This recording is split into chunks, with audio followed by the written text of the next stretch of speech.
인간 정신의 모든 지각은 서로 다른 두 종류로 환원될 수 있는데 나는 그것을 인상과 관념이라고 부를 것이다. 이 둘의 차이는 지각들이 정신을 자극하며 사유 또는 의식에 들어오는 힘과 생동성의 정도에 있다. 최고의 힘과 생동성을 가지고 들어오는 지각에 우리는 인상이라는 이름을 붙일 수 있으며 감각, 정념, 그리고 정서 등이 우리의 영혼에 최초로 나타나므로 나는 이것을 모두 인상이라는 이름에 포함시킨다. 나는 여기서 인상과 관념이라는 수어를 일상적 의미와는 다르게 사용하며 나에게 이런 자유가 허용되기 바란다. 로크가 관념이라는 낱말을 모든 지각을 대표하는 것으로 만들어 그 의미를 왜곡시켰는데 나는 오히려 그 본래 의미를 복원한다. 나는 인상이라는 수어를 생생한 지각이 영혼에 나타나게 되는 방식을 표현하는 것으로 이해하지 않고 단지 지각 자체로 이해한다. 내가 알기로는 영어나 다른 어떤 언어에도 지각 자체에 대한 특별한 이름이 없다. 지각에 대한 또 다른 구분이 있는데 이 구분은 쉽게 살펴볼 수 있으며 인상이나 관념 모두에 적용된다. 이것은 단순한 것과 복합적인 것이다. 단순 지각 또는 단순 인상과 단순 관념은 분해와 분리를 허용하지 않는다. 복합 지각은 단순 지각과 반대되며 부분으로 구별될 수 있다. 색, 맛, 향기는 이 사과에 모두 함께 합일되어 있는 성질이지만 그 성질들이 동일하지 않고 적어도 서로 구별될 수 있다는 것은 쉽게 알 수 있다. 인상은 감각의 인상과 반성의 인상이라는 두 종류로 구분된다. 첫 번째 종류는 알려지지 않은 원인들로부터 근원적으로 영혼 안에 발생한다. 두 번째 종류는 대부분 다음과 같은 순서에 따라 관념에서 기인한다.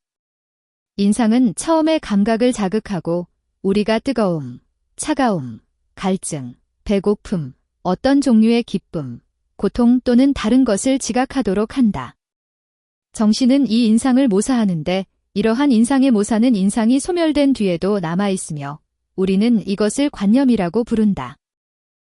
기쁨 또는 고통의 관념이 영혼에 되돌아왔을 때 그 관념들은 욕구와 혐오, 희망과 공포 등의 새로운 인상을 산출하는데 그 인상은 반성으로부터 유래하기 때문에 그 인상을 반성의 인상이라고 하는 것이 적당할 것 같다. 반성의 인상들은 다시 상상력과 기억을 통해 모사되어 관념이 되는데 아마 번갈아 가면서 다른 인상과 관념을 불러일으킬 것이다. 그러므로 반성의 인상은 그 대응관념에 반드시 앞서지만 감각의 인상보다는 뒤이고 감각의 인상으로부터 유래한다. 반성의 인상은 차분한 것과 격렬한 것 등 두 종류로 나누어질 수 있다. 행동과 미적 구성 그리고 외부 대상 등에서 느끼는 아름다움, 흉함 따위의 감각은 첫 번째 종류이다. 사랑과 미움 및 비탄과 기쁨 그리고 긍지와 소심 따위의 정념은 두 번째 종류이다. 우리가 어둠 속에서 형성한 불금의 관념과 햇빛 속에서 우리의 눈을 자극하는 불금의 인상은 오직 정도의 차이가 있을 뿐이며 본성에 있어서는 다르지 않다. 이 경우는 모든 단순 인상과 단순 관념에서도 마찬가지이며 일일이 그 사례를 들어 이것을 증명한다는 것은 불가능하다. 사람들은 저마다 자신이 원하는 만큼 사례들을 개괄해 봄으로써 이 점을 스스로 납득할 것이다. 그러나 나는 어떤 사람이 이 보편적 유사성을 부정하려 든다면 대응관념을 전혀 갖지 않는 단순 인상 또는 대응인상을 전혀 갖지 않는 단순 관념 등을 보여달라고 그에게 요청하는 것을 제외하고는 그를 납득시킬 만한 방법을 전혀 모른다. 만약에 그가 이 요구에 대답하지 않는다면 그가 대답할 수 없다는 것은 분명하므로 우리는 그의 침묵과 우리 자신의 관찰로부터 결론을 제시할 수 있을 것이다. 나는 마음속으로 새 예루살렘과 같은 도시를 상상할 수 있는데 그 도시를 직접 본 적이 없어도 도로가 황금이며 성벽은 루비라고 상상할 수 있을 것이다. 나는 파리를 본 적이 있지만 내가 모든 거리와 건축물을 실제적이고도 정확한 비율로 완전히 재현하는 그 도시의 관념을 형성할 수 있다고 단언할 수 있을까? 어떤 아이에게 주홍이나 오렌지 또는 단맛이나 쓴맛의 관념을 제공하려면 나는 그에게 대상, 바꾸어 말하자면 그 인상을 전달하며 관념을 불러일으킴으로써 인상을 산출하려고 애쓰는 것처럼 어리석게 행동하지는 않는다. 관념들이 나타났다고 해서 관념이 그 대응 인상을 산출하지는 않으며 우리가 그러한 관념들을 단지 생각한다고 해서 어떤 색을 지각하고 어떤 감각을 느끼는 것은 아니다. 반면에 정신이나 물체의 인상들에는 언제나 그 인상들과 유사한 관념이 뒤따르며 이 관념은 힘과 생동성의 정도에서 인상과 다를 뿐이라는 것을 우리는 발견한다. 유사한 지각들의 항상적 결부는 인상이 관념의 원인이라는 것에 대한 납득할 만한 증거이다. 마찬가지로 이 인상의 선행은 관념이 인상의 원인이 아니라 인상이 관념의 원인이라는 것에 대한 증거이다. 어떤 사람이 눈이 멀거나 귀가 먹어서 태어났을 때처럼 우연히 어떤 인상을 일으키는 직능의 작용이 모든 장소에서 장애를 받는다면 인상들이 상실될 뿐만 아니라 그 대응관념도 상실된다. 따라서 정신에는 인상과 관념 중 어느 것의 최소한의 흔적조차 나타나지 않는다. 이것은 감각이 완전히 파괴되었을 때 타당할 뿐 아니라 감각이 특정한 인상을 산출하는 작용을 전혀 하지 않은 경우에도 마찬가지이다. 우리는 실제로 파인애플의 맛을 보지 않고서는 파인애플의 맛에 대한 정확한 관념을 형성할 수 없다. 30년 동안 건강한 시력을 유지했으며 그가 접할 기회가 전혀 없었던 색, 예를 들어 푸른색의 특정한 색조 하나를 제외한 모든 종류의 색을 완전히 숙지하고 있는 사람을 가정해보자. 그 색에서 단 한 색조를 제외한 나머지의 다른 색조들을 모두 가장 짙은 것으로부터 가장 옅은 것 순으로 단계적으로 그의 앞에 배열해보자. 그는 특정 색조가 빠져있는 빈자리를 지각할 것이며 인접한 색들 사이에서 그 자리가 다른 자리보다 거리가 훨씬 멀리 떨어져 있음을 감지할 것이라는 점은 분명하다. 첫 번째 관계 관념은 유사성이다. 그리고 유사성이 없는 철학적 관계는 있을 수 없다. 어느 정도 유사성을 지니지 않으면 어떤 대상도 비교될 수 없기 때문이다. 그러나 유사성이 모든 철학적 관계에 필수적이라고 하더라도 유사성이 언제나 관념의 연관이나 연합을 낳는다고 할 수는 없다.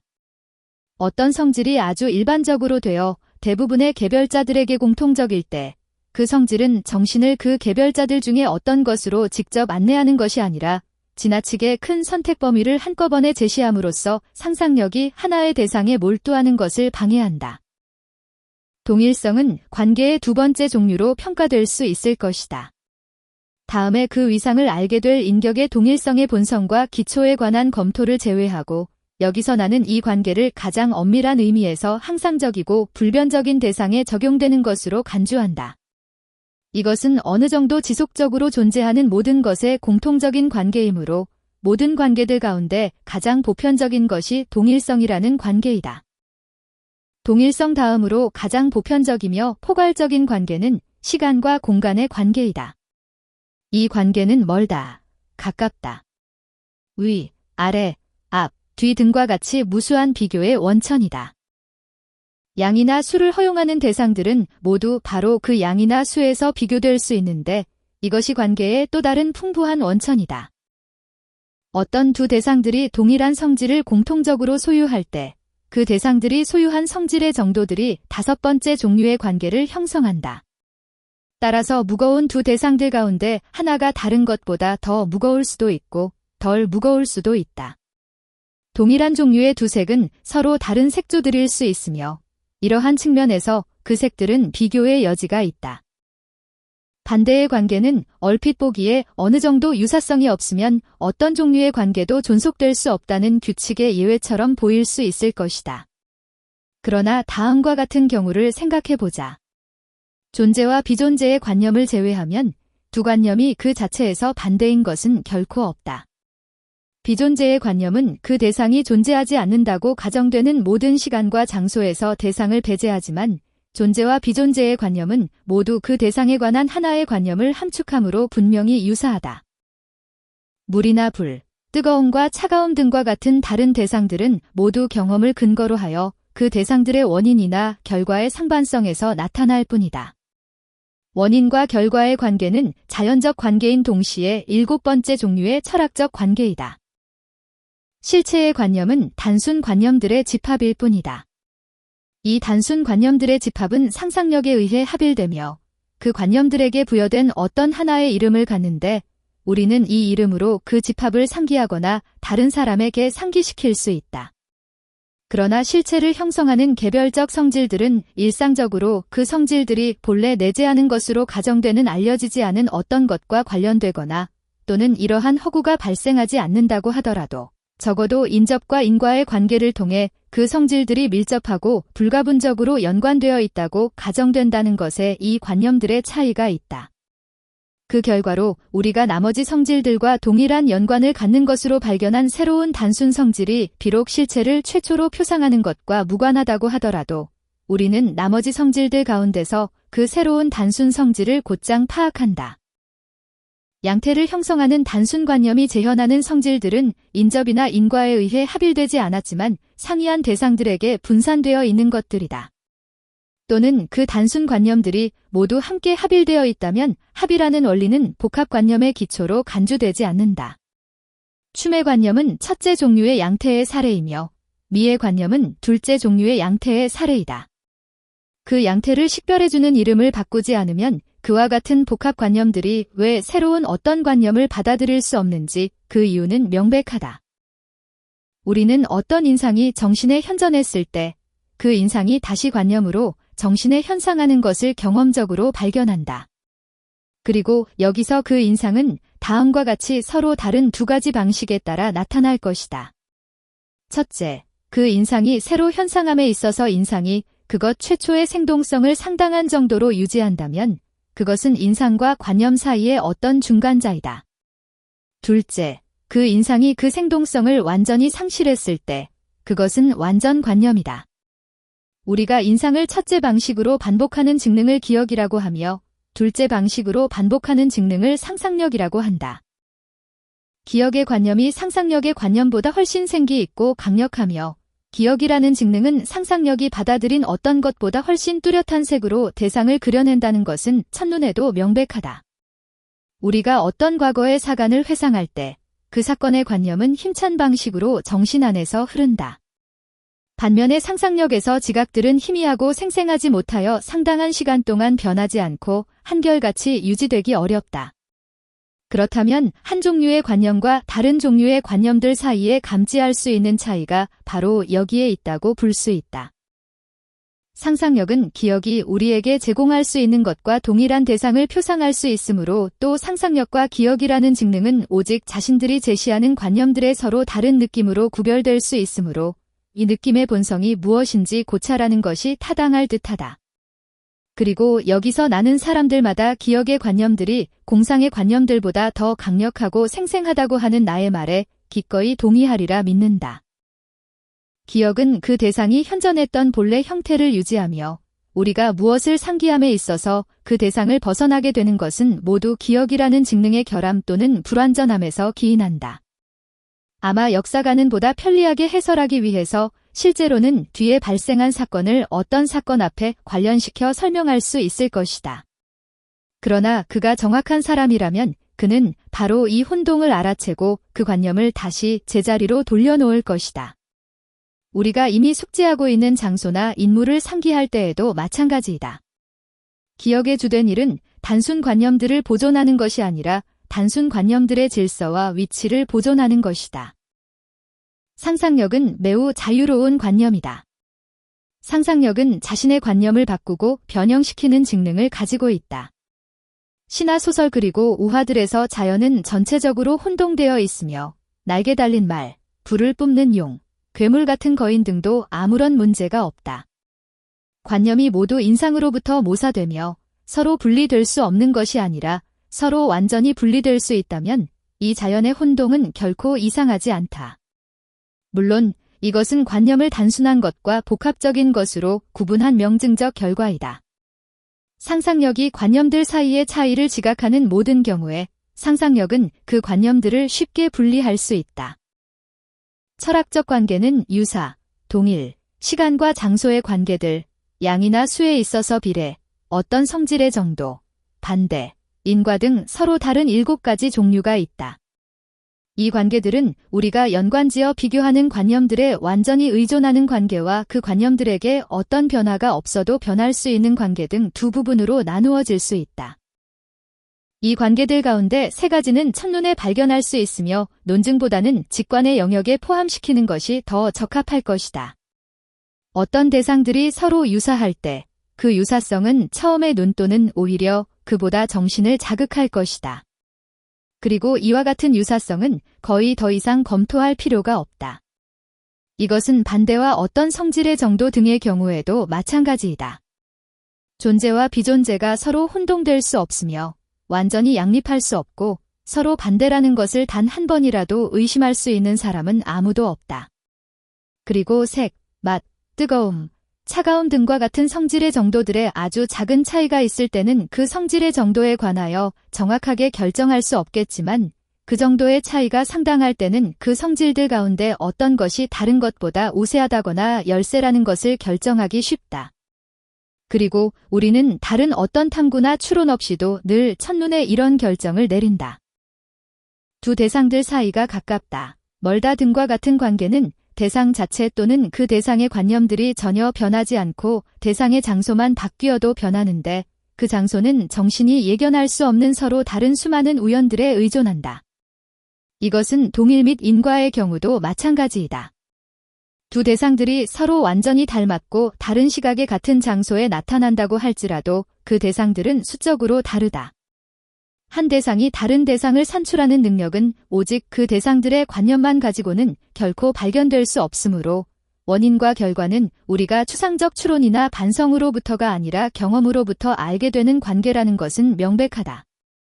단일 현상은 결코 없다. 즉, 대상들이 우리에게 나타났을 때 가장 단순한 현상들조차도 그 대상들의 성질들로부터 설명될 수 없으며 또한 우리가 기억이나 경험의 도움 없이 그 현상을 예견할 수는 없을 것이다. 우리가 동일, 시간과 공간의 관계들 등에 관해 관찰할 수 있는 것들 가운데 어떤 것도 결코 추론이라고 생각해서는 안 된다. 이런 관계들 가운데 어떤 것에서도 정신은 감각에 직접 나타난 것을 넘어서서 대상들의 실제적 존재나 관계를 발견할 수 없기 때문이다. 다른 대상의 존재나 운동에 잇따르거나 그 대상에 앞서는 어떤 대상의 존재나 운동에서 우리에게 확증을 주는 연관을 산출하는 것은 오직 인과뿐이다. 그 대상들이 인과적으로 영향을 주고받는 경우를 제외하면 다른 두 관계는 결코 추론에 사용될 수 없다. 어떤 대상들이 언제나 동떨어져 있거나 맞닿아 있다는 것을 우리에게 납득시킬 수 있는 것이 그 대상들 안에는 전혀 없다. 그리고 경험이나 관찰을 통해서 그 대상들의 바로 이런 관계가 변할 수 없다는 것을 발견한다면 우리는 언제나 그 두 대상을 분리하거나 합이라는 어떤 은밀한 원인이 있다고 결론 짓는다. 이 추론은 동일성에도 적용된다. 어떤 대상이 감각에 여러 차례 나타났다가 사라진다고 하더라도 우리는 그 대상이 독립적으로 동일하게 지속될 수도 있다고 쉽게 가정한다. 그리고 우리가 우리의 눈길이나 손을 언제나 그 대상에 둔다면 그 대상이 변하지 않고 지속적인 지각을 전달해준다고 결론 내릴 때에는 언제든지 그 지각이 단절됨에도 불구하고 그 대상이 동일성을 갖는다고 가정하기도 쉽다. 그러나 감각들의 인상을 넘어서는 이 결론은 오직 원인과 결과의 연관에만 그 토대를 둘 수 있다. 새로운 대상이 먼저 감각에 나타났던 대상과 아무리 유사하다고 할지라도 우리에게는 그 대상이 변하지 않았다는 것을 우리는 원인과 결과의 연관 이외의 다른 방식으로는 전혀 보증받을 수 없다. 인과관념은 대상들 사이의 어떤 관계에서 유래해야 하며 우리는 이제 그 관계를 찾기 위해 힘써야 한다. 먼저 내가 알 수 있는 것은 원인이나 결과라고 여겨지는 대상들은 그 대상들이 무엇이든 간에 모두 인접해 있으며 그 대상들이 존재하는 시간이나 공간에서 조금이라도 거리가 먼 시간이나 장소에서 작용할 수 있는 것은 결코 없다는 것이다. 이따금 동떨어진 대상들이 서로를 산출하는 것처럼 여겨질 수도 있지만 검토해보면 우리가 발견할 수 있는 것은 그 대상들이 대개 그 대상들 사이에 인접한 연쇄적 원인들에 의해서 연결되어 멀리 떨어진 대상들에 이르기까지 연결된다는 것이다. 어떤 특수한 사례에서는 우리가 이 연관을 발견할 수 없을지라도 우리는 여전히 그와 같은 연관이 존재하는 것으로 추정한다. 그러므로 우리는 인과관계에서 인접성이라는 관계가 본질적이라고 생각할 수 있을 것이다. 우리가 어떤 대상을 나란히 두고 결합할 수 있는지 없는지를 검토해 봄으로써 이 문제를 해결하기에 더 적합한 기회가 있을 때까지는 적어도 일반적인 의견을 따라서 그렇게 가정할 수 있을 것이다.